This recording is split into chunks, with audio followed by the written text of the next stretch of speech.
La lectura de hoy se encuentra en en Romanos capítulo 1, versículo 17.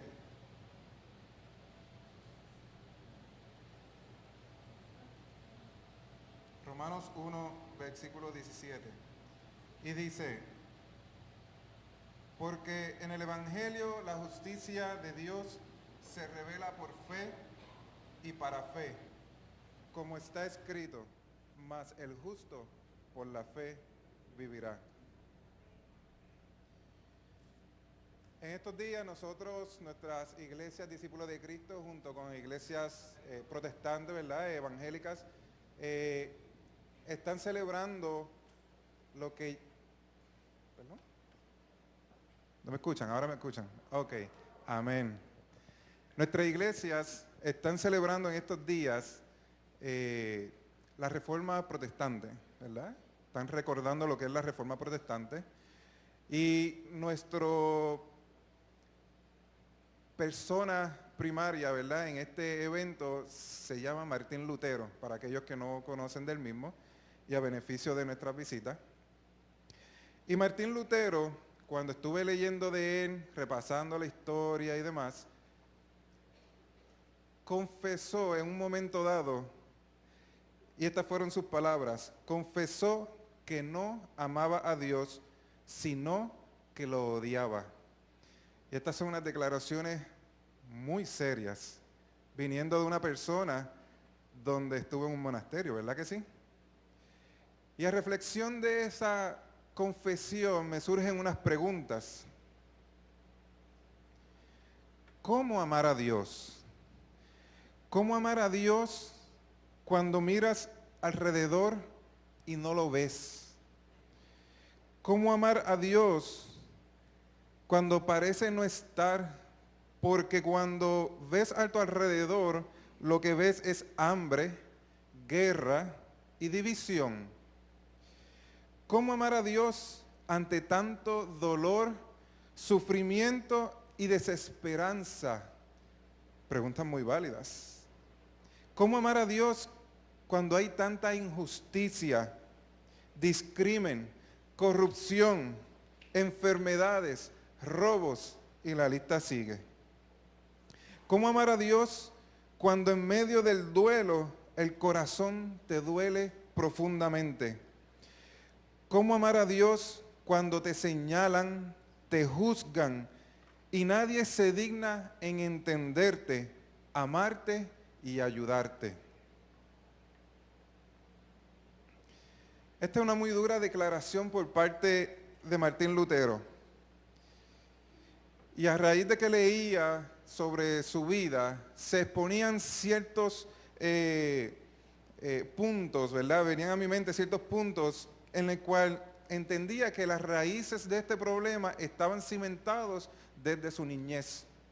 Y en su niñez, por ejemplo, Lutero llegó a tener la experiencia y declaró que sus padres lo disciplinaban severamente, tanto así que lo golpeaban hasta el punto que le sacaban sangre. Igualmente les pasó con sus maestros de escuela. Autores afirman que Lutero vivió bajo el maltrato, preso de la depresión, angustia profunda, y afirman que cuando se viven con estos sentimientos, eventos similares a los de Lutero, ya sea en mayor o menor grado, la persona sufrida puede tener razones más que suficientes para hacer las declaraciones que hizo Lutero. No amo a Dios. Lutero nació como para el 1493, aquello de situarnos en la historia. Para uno es reconocido como un ogro que dividió la iglesia católica romana, ¿verdad?, aquel tiempo. Para otros es un gran reformador en el cual se enfrentó a lo que era una iglesia corrompida. A sus 22 años, él ingresó al monasterio. Se dice que 2 semanas antes hubo una tormenta eléctrica y todo esto, y él tuvo miedo de morir y por consiguiente miedo al infierno. Y en ese miedo, en ese caos, él declara y le jura o promete a la Virgen Santa Ana que sería monje a raíz del miedo. A esto le sumamos que en el hogar tenía otros temores, pues sus padres ya habían decidido lo que él iba a estudiar, y él iba a estudiar abogacía. Mas sin embargo, Lutero decidió que no. Para él entendía que no era beneficioso el acumular riquezas a través de la abogacía y prestigio y no encargarse de lo que era su bienestar, ¿verdad? A través de lo que era la fe.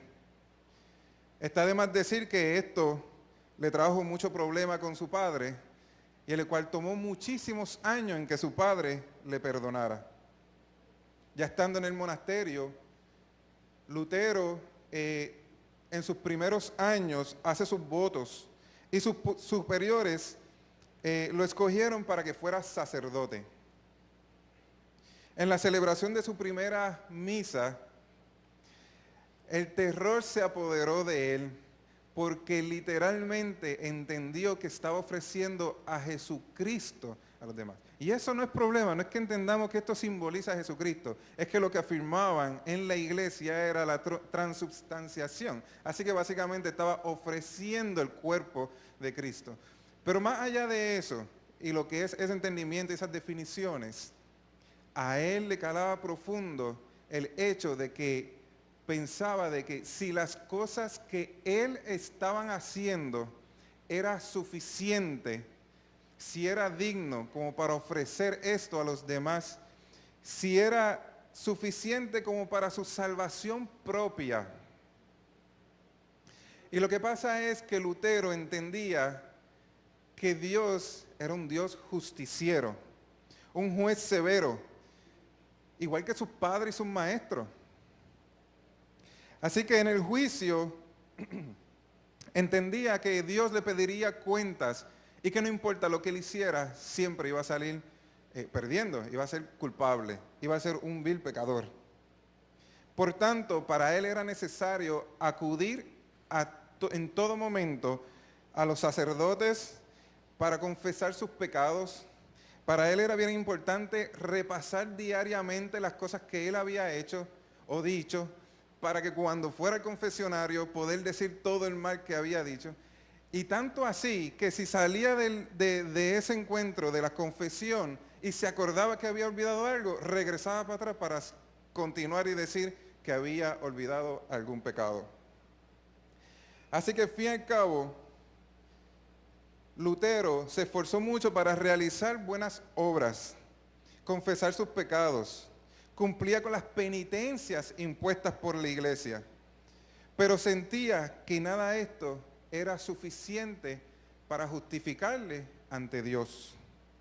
Así que cada vez trabajaba más duro para limpiar de sus faltas, y a pesar de su gran esfuerzo, Lutero entendió que el pecado era mucho más poderoso que él, porque no importa lo que hiciera, siempre encontraba más pecado. Esto no significa que Lutero fuera una persona que no fuera íntegra, ¿verdad? Que no fuera un buen monje, que tuviese una doble vida y que fuera un inmoral. Todo lo contrario. Lutero fue disciplinado, conocedor y practicante de la palabra. Y lo que ocurre es que Lutero entendía que el pecado era algo mucho más profundo que meramente expresarlo, ¿verdad? Y pensarlo y ser consciente de esto. Él decía que era toda una condición de vida. Como decía como dice Romanos capítulo 3, versículo 23, por cuanto todos pecaron y están destituidos de la gracia de Dios. Y no encontraba manera alguna de poder confesarlo todo y poder ser perdonado mediante el sacramento de la penitencia, como exigía la iglesia a todo creyente. Hasta cierto punto, hermanos, hasta cierto punto, cuando leía de la historia de Martín Lutero, me identifiqué. Me identifiqué de niño con unas problemáticas en el hogar, con un maltrato, donde tuve una disciplina un tanto severa y desmoralizadora. Se me indicaba que no sería nadie en la vida, cuando realmente era un niño en el cual estaba aprendiendo a hacer y decir cosas. En ocasiones, dado situaciones que no vienen a mi mente, ya sea porque las olvidé o ya sea porque simplemente las quise borrar,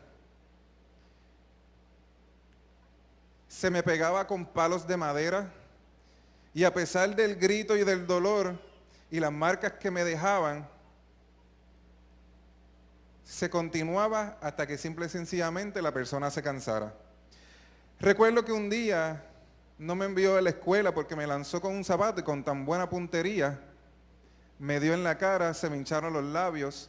No recuerdo cuánto tiempo estuve en la casa, tal vez 1 o 2 días, pero sí recuerdo que fueron varios días en el cual estuve expuesto al bochorno y al miedo ante la gente cuando me preguntaban qué me había pasado. Esto había sido mi madre, una persona que amaba, que confiaba. Esto, para mí como niño, no me era concebible que yo incluso dijera que había sido mi madre, a mi madre siendo un niño. La realidad es que sí tenía que mentir. Yo sentía la responsabilidad de que tenía que mentir. No quería que nada le pasara también a mi madre. Así que decía, me caí, no sé, fue en el baño, cualquiera de esas excusas. Pero ciertamente hoy día yo pienso que más allá de mi bochorno, debió haberle dado bochorno a aquellos adultos que me vieron y nunca hicieron ni dijeron nada para protegerme.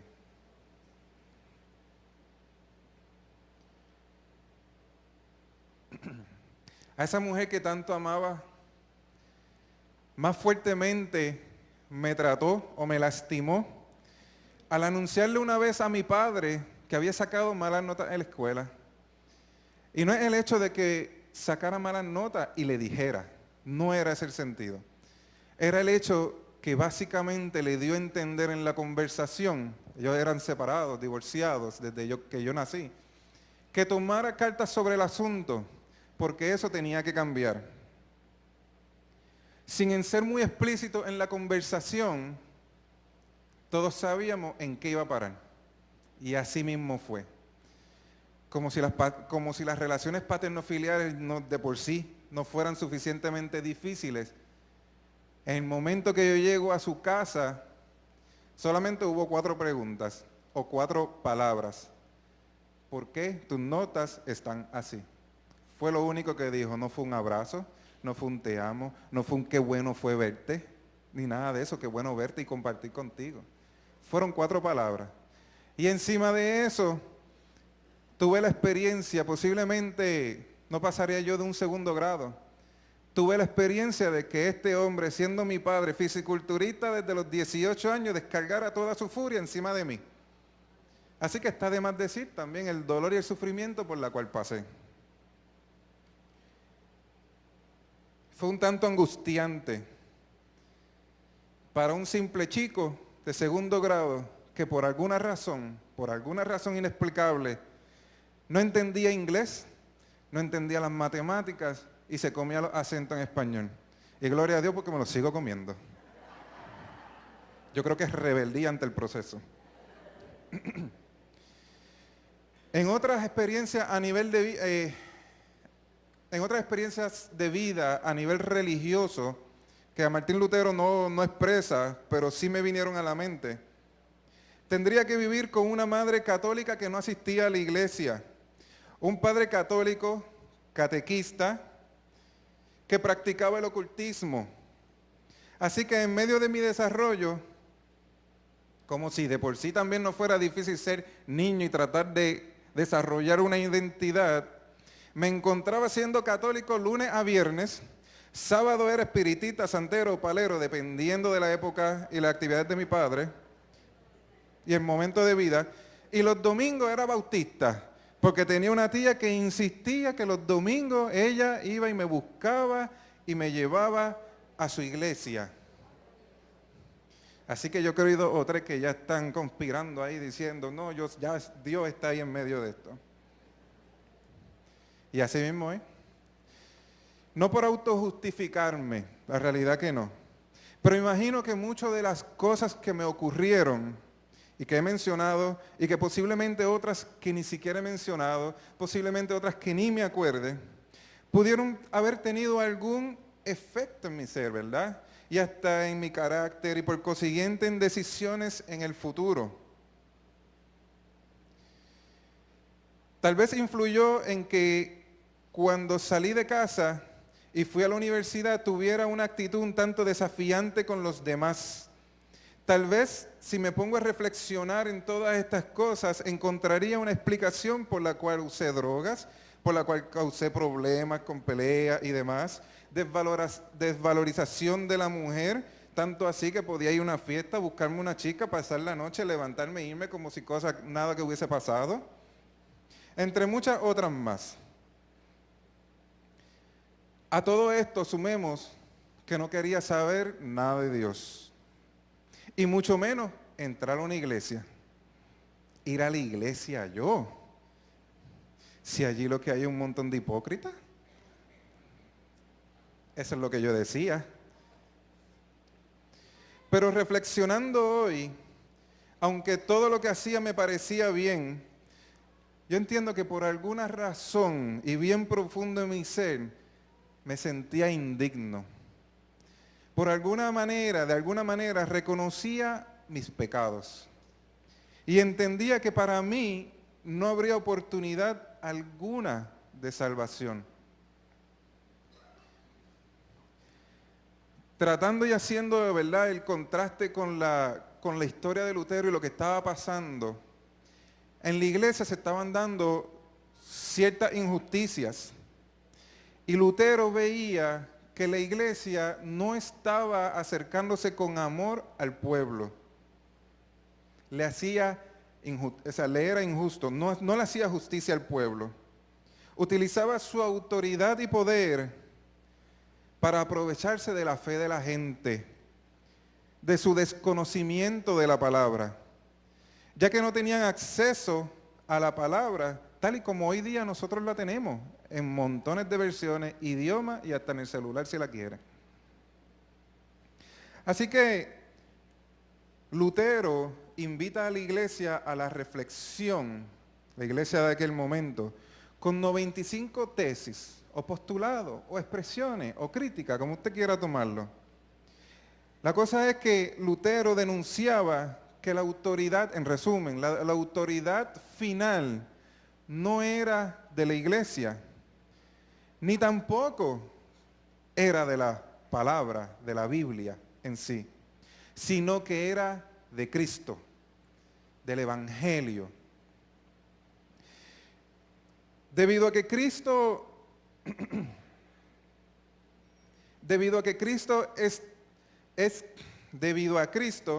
es que tanto la Biblia como la iglesia tendrían autoridad. Reflexionemos sobre eso porque a lo mejor lo dije muy rápido.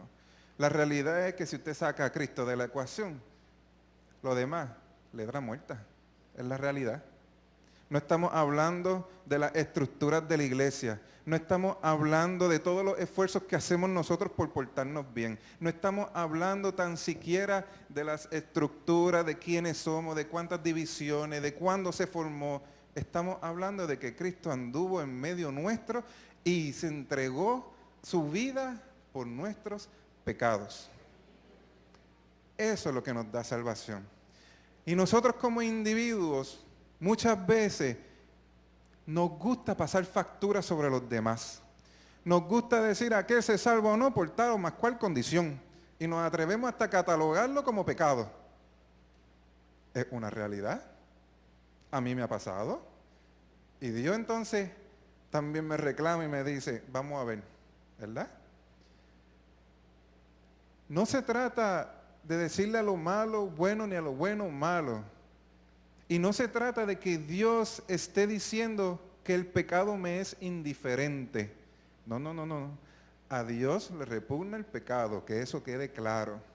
No obstante, gracias a la revelación de Dios a través de Cristo y por la fe que hemos creído en quien ha venido a salvarnos, nosotros somos salvos.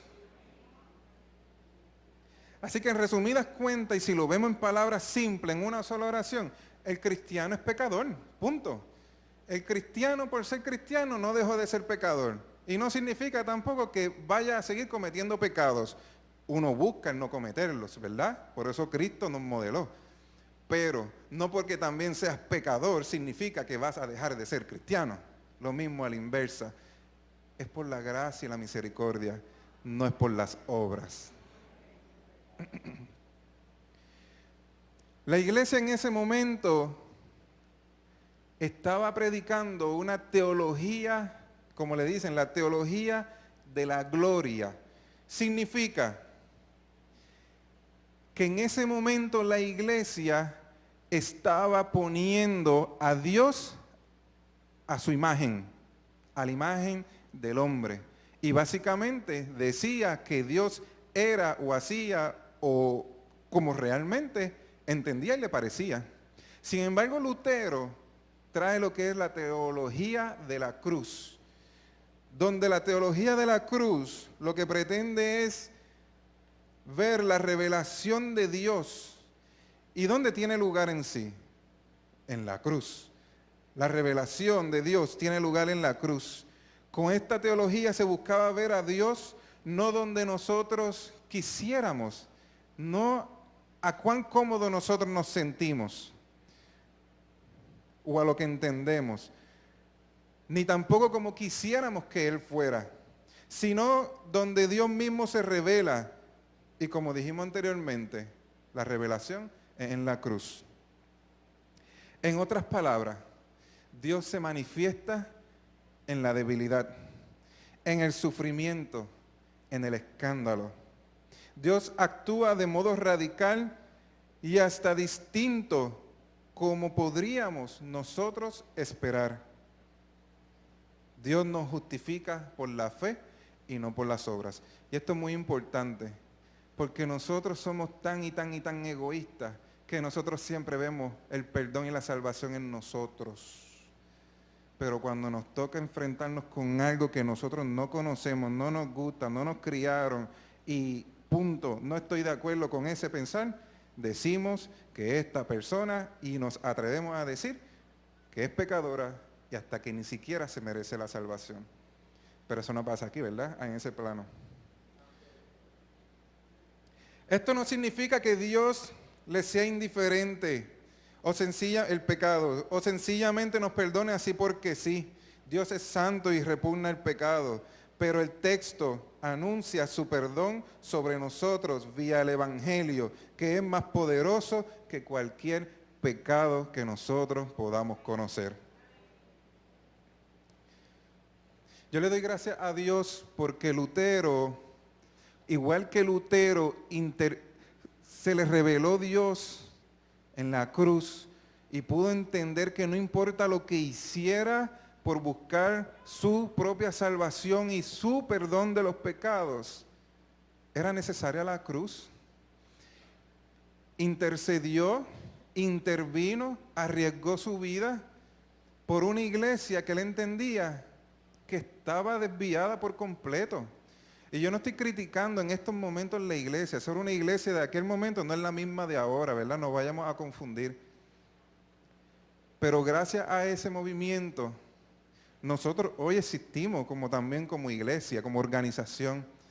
Gracias a esas palabras de Pablo, que no siendo judío, dijo, bueno, allá el judío que quiere observar la ley y cumplirla. Pero ¿saben qué? La gracia y la misericordia de Dios va por encima de cualquier ley y yo también tengo salvación. Y lo dijo un converso que era perseguidor de los cristianos. Y qué bueno que Lutero se atrevió. Qué bueno que hubo personas que se atrevieron, como estos jóvenes, llegar a la Placita Robles y decirle a la gente, ¿sabes qué? Dios no está mirando tu pecado, Dios está mirando tu corazón. Dios da oportunidad, Dios te ama, Dios quiere que tú lo conozcas a Él. Y no necesariamente en estos momentos la estructura y por qué sí me voy a condenar o no. No, es su amor, es su gracia, es su misericordia y por eso hoy están aquí. Y yo doy, amén.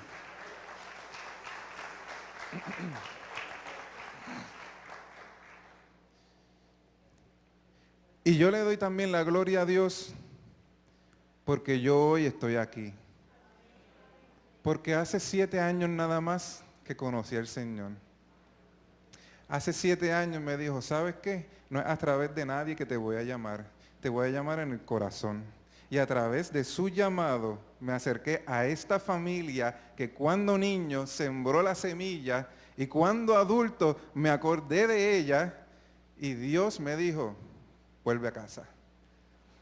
En ese momento, como quien no quiere la cosa, comencé y regresé por cuenta propia a la iglesia, a congregarme, a reflexionar sobre las cosas que había hecho en el pasado. Y yo le doy la gloria a Dios y doy tantas gracias a estas personas que intervinieron, porque no estuvieron haciéndome así, con el dedo, diciéndome pecador, sino porque estuvieron abrazándome, apretándome, y las veces que yo no iba, ¿por qué no fuiste? ¿Estás bien? ¿Necesitas transportación?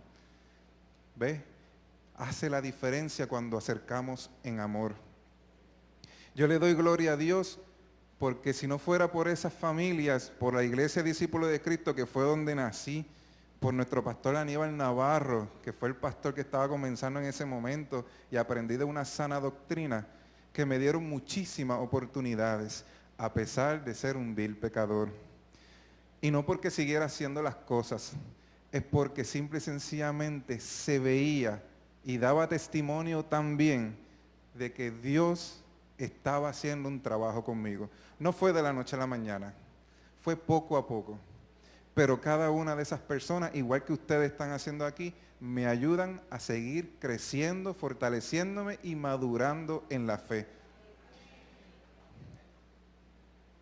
En aquel momento Lutero, si venimos a reflexionar, Lutero lo que hizo fue reflexionar sobre el asunto de que por qué la iglesia, o si estaba dando o no un mensaje cónsono al evangelio.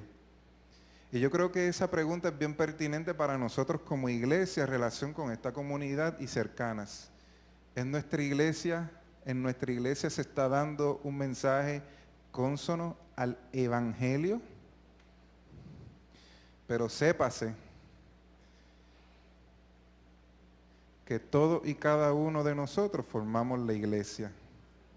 Y donde quiera que vamos, estamos representando a la iglesia, al Señor, a los hermanos. Y la pregunta la aplicamos en el modo personal. ¿Estamos nosotros dando un mensaje cónsono al evangelio? Que esté lleno de amor, de esperanza, que pueda ser un medio de transporte para desarrollar la fe a otros, o estamos haciendo todo lo contrario, o estamos haciendo y siendo partícipes de por lo que aquello que Lutero señaló, y vamos más atrás, que estamos haciendo partícipes de aquello por la cual Jesucristo señaló, en contra de los marginados, en contra de los pobres, en contra de los sufridos, en contra de aquellos que no tenían posibilidades, en contra de aquello que yo puedo ver y punto, yo entiendo que es abominación. Jesús se manifiesta en ese lugar, como se manifiesta con usted, como se manifiesta conmigo, y nos da la oportunidad de redención, de perdón, de amor. Y como bien pasa en la mesa, nos toma, nos bendice y nos parte, nos hace nuevas criaturas y al final nos comparte para llevar su palabra. Le pido en este momento a nuestra hermana Dorelis Rivera que pase por aquí, y me disculpan que no está en el programa, pero Dios puso en nuestro corazón de poder compartir una alabanza y esperamos que sea de gran bendición, como ha sido para nosotros, que sea de gran bendición para con ustedes. Así que reflexionen en la misma y que Dios les continúe bendiciendo.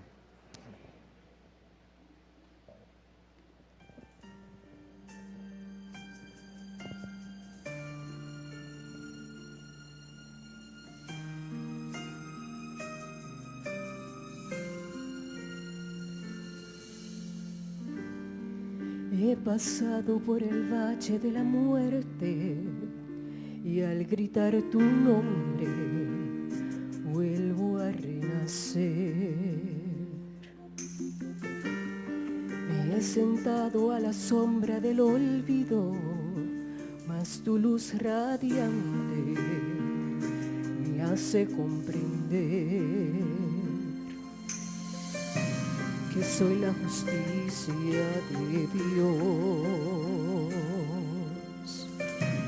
que mi cautividad quitó. Caerán mil a mi diestra, mas sigo confiado, no me tocará. Pues mi fe no está basada ni en los comentarios ni en el que dirán. Él me ha hecho vencedor y a su diestra me sentó. Solo tu gracia me ha sostenido.